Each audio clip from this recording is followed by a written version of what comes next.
In 2021, Hulu, Disney+, DIRECTV Stream, Philo, and Sling all raised their rates. Netflix just raised its rates. And in 2020, fuboTV and YouTube TV raised theirs.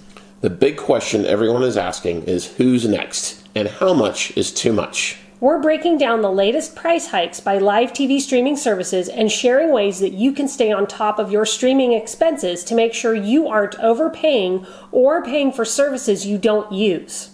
Saving money is the biggest reason most people cut the cord on cable. So as the prices for streaming TV keep going up, cord cutters are going to look for ways to keep their subscription costs in check. Those who made the decision to cancel cable recently often make one big streaming TV mistake. They bring a cable mindset to the streaming space. Let's see if you're guilty of this mistake. Do you have a set it and forget it mindset when it comes to your streaming subscriptions? How many streaming services do you subscribe to? And more importantly, do you watch all of them regularly? Do you subscribe to annual plans for cable replacements? If you answered yes to most of these questions, you may have a cable mindset. But don't worry, we'll show you how to change that. Yeah, and it's really essential to change how you think about streaming, since many cable TV alternatives raised their rates last year, and others will likely raise their rates in 2022. We discussed some of this in our State of Streaming video, and we won't be surprised if both fuboTV and YouTube TV raise their rates this year, and others who haven't for a while, like Apple TV, Discovery Plus, or HBO Max, could all raise their rates this year. Yeah, and we already saw Netflix raise its rates in 2022. On January 14th, the streaming giant announced that pricing would go up on all three of its plans in the US and Canada. A basic subscription, which lets you stream in standard definition on one screen, increased by $1 to $9.99 a month. A standard subscription, which lets you stream in high definition on two screens at once, went up by $1.50 a month to $15.50. And a premium subscription, which lets you stream in ultra high definition on up to four screens at once, went up by $2 to $19.99 a month at time of filming. And it's no secret why Netflix raised rates. It spent $17 billion on content in 2021, and it hasn't raised rates since October of 2020. Still, you don't have to blindly accept those raises. Yeah, the Hulu price hike of $5 a month caught some by surprise as it pushed Hulu Live to the top of the streaming space. At $69.99 a month, it's one of the priciest basic packages outside of DIRECTV Stream, which had its own price hike last year, bringing the cost of its cheapest plan to $69.99 a month as well. Yeah, and Hulu Live's monthly fee gets higher if you add features like no ads, unlimited screens, or enhanced cloud DVR. Those options increase your monthly price to $75.99 or $79.99 a month, respectively.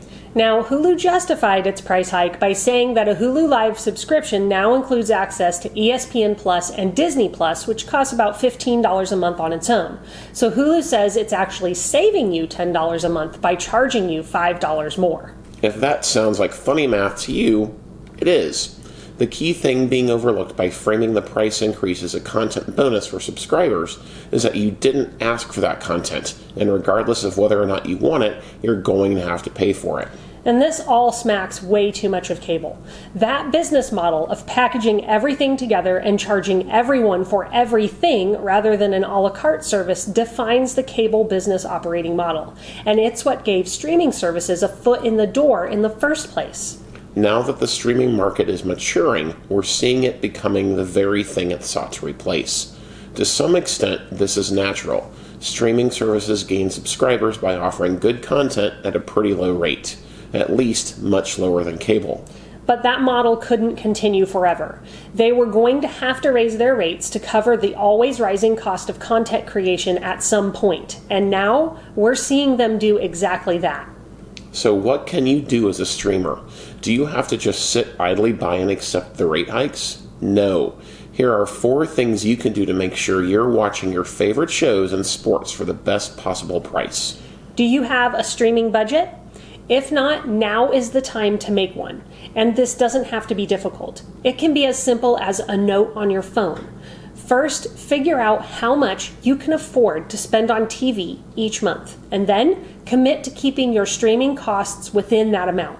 It might feel restrictive, but budgets bring freedom because you can spend a designated amount with confidence. Now let's say you decide you can spend $100 on streaming each month.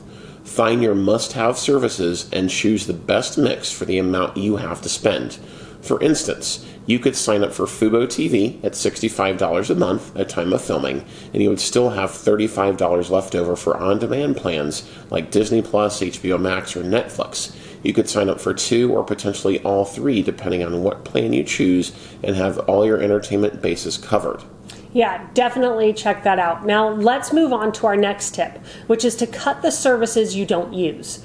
Now the average household subscribes to between 4 and 9 streaming services. Spend a month paying attention to what you actually watch. If you haven't watched a few of them in a month, those might be the first ones you want to cut. Our third tip is related. Stay on top of your streaming services. As we said earlier, the biggest mistake people make when they cut the cord is to kill cable, but keep a cable mindset. Remember, there are no contracts with streaming services. You can and should cut a service anytime it no longer meets your needs. A recent survey mentioned on The Streamable found that 37% of households that subscribe to a new service in the last 12 months will end up leaving that service because there's no new content, and that 26% of households that cancel the service did so specifically because they finished the available content that they wanted to watch. If you're not doing this, you absolutely should. It's not cable. You owe the streaming service nothing but the money you've already paid.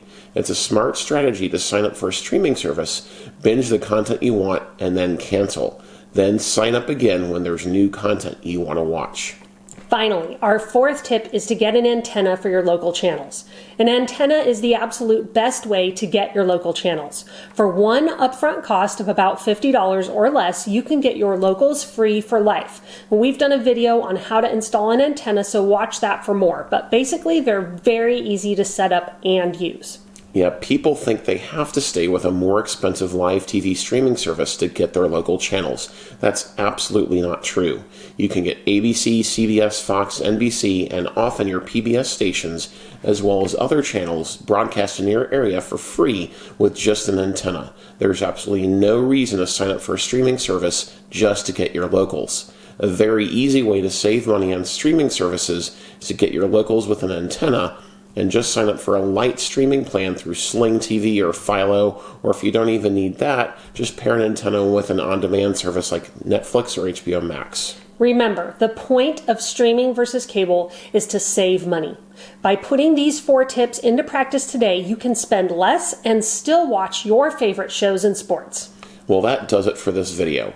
Let us know what streaming service you think will be the first to raise its rates in the comments below. Will it be Fubo, YouTube TV, someone else? Yeah, and if you haven't already, don't forget to like, subscribe, and turn on notifications so you can receive all our latest news and reviews when they drop. Thanks for watching, and we'll see you in our next video.